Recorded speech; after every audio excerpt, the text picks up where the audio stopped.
देखो लोग प्रशंसा भी करते हैं ना, तो बड़े सोच समझ करके करना चाहिए। एक पति पत्नी थे, उनमें लड़ाई होती रहती थी।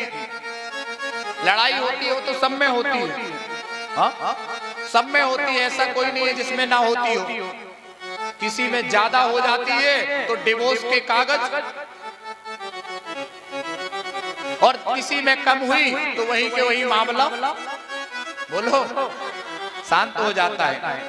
एक पति पत्नी थे, उनमें लड़ाई कैसी होती थी, ध्यान से सुनो। उनमें क्या होता था, एक पति थे, वो अपनी पत्नी को बहुत प्रेम भी करते थे, और वैसे पति करते भी है भैया बहुत प्रेम, लेकिन पत्नी वो प्रेम को नहीं समझ पाती। ये सोचती है कि ये हाँ, तो आज पत्नी भोजन प्रसाद लेकर के आई, थोड़ी सी कई होती है देवी जी कि भोजन बस न बनाना पड़े और सब कुछ करवा लो, तुम पूरा मार्केट घुमा लो।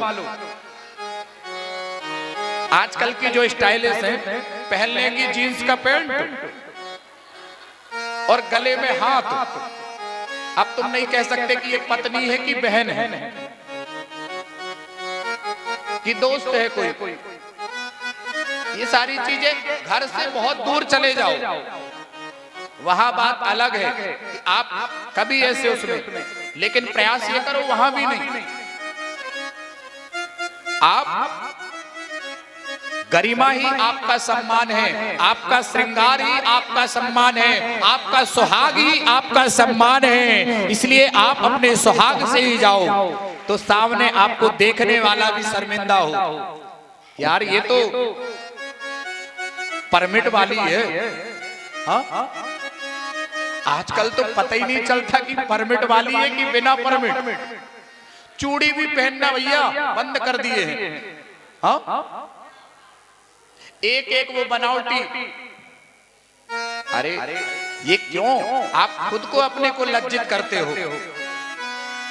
श्रृंगार से जाओ, सुहाग से जाओ। और जितनी अच्छी, एक बात बताऊं, औरत शादी के बाद श्रृंगार में लगती है, उतनी अच्छी बिना श्रृंगार के नहीं लगती, बिना श्रृंगार के नहीं लगती। हाँ और आज उनमें लड़ाई कैसे होती थी।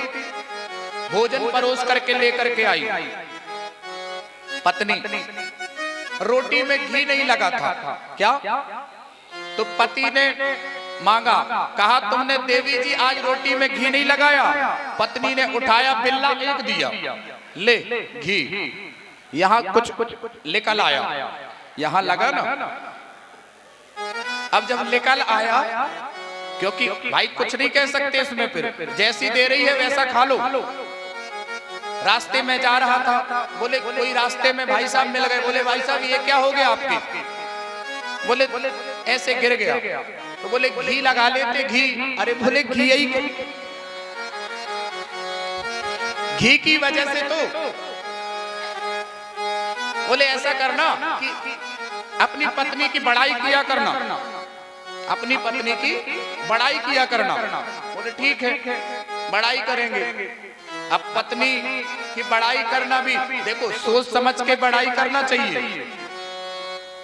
दूसरे दिन वो भोजन के लिए बैठे, भोजन के लिए बैठे तो बढ़िया कहने लगे, वाह देवी जी आज आपके हाथ का जो जल है वो ऐसा लग रहा है जैसे गंगा जल पी रहा हूं मैं। आज तो रोटी ऐसी लग रही है मखमल की तरह। अरे आज का प्रसाद तो कहना क्या। पत्नी ने कहा आज मैंने मार्केट से क्या बुलवा लिया, तूने बड़ाई करना शुरू कर दिया। रेस्टोरेंट का भोजन बना लिया तो बड़ाई करना शुरू कर दी। ध्यान देना, बढ़ाई भी बहुत सोच समझ के करना है कि नहीं। प्रेम से क्या बोलना पड़ेगा,